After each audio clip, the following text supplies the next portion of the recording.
El Salvador is looking to build out its first Bitcoin city, raising $1 billion through a Bitcoin bond. President Nayib Bukele unveiled the details on Saturday. Construction, Zack, set to begin in 2022. And of course, this is significant because this comes just months after El Salvador became the first country to accept Bitcoin as legal tender. Yeah, and I mean, you think about the broader backdrop here for what it could mean, right? Obviously, El Salvador has, as you said, first country to take it as legal tender, but they've now doubling down with the idea of using Bitcoin, tapping Bitcoin investors to fund the creation of this Bitcoin city.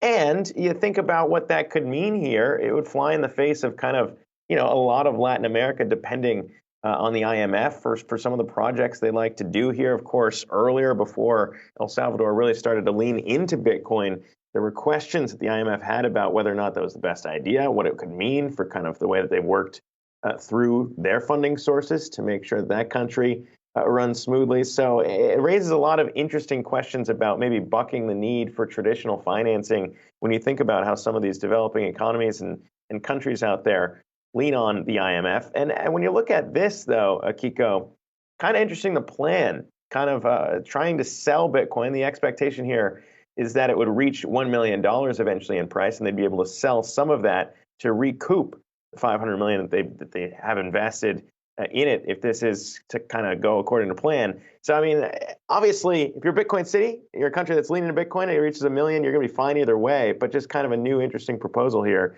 to really fund something like it. And Zack, a lot being made also of the location of this near a volcano. You pointed out, well, it's significant because of the use of geothermal energy. Yeah, I mean, we've talked about, there are a few mining companies, Bitfarms, we've had on the show before. They're set up in Canada around hydropower.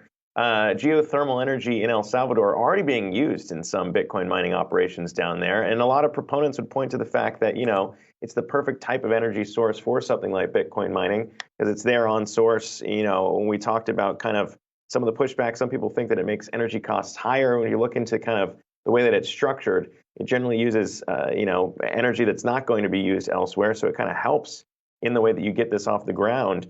But I mean, yeah, it's again, we've seen this president really bet on Bitcoin, and this is just another way to really put the mark in the ground and say, look, we are where you should be if you're also a believer of Bitcoin, because this would be a place where there are no capital gains taxes, right? It's also just going to be value-added taxes, sales taxes, basically in Bitcoin City that would pay for everything else that you'd need in this utopia, Bitcoin utopia. Yeah, it's going to be interesting to see. In many ways, it feels like El Salvador is becoming, I don't know if playground is the right word, but there's a lot of experiments that are being done here that potentially other countries, depending on the outcome of this, could follow.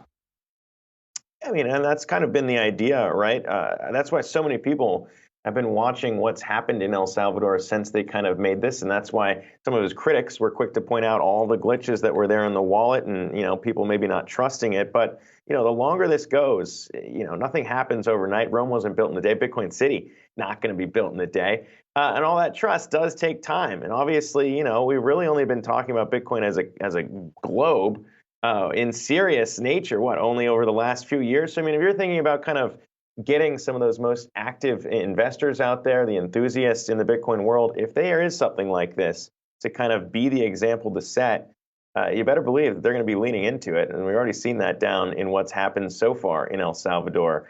And just kind of an interesting way to kind of finance all of this. And if it does reach that $1 million mark, like I said, it'd be tough to see other countries maybe not taking a closer look at what they could be doing, especially in Latin America, in bucking the trend that has been set up and having to lead to some of these, monetary organizations that might not have been the best partners in the past.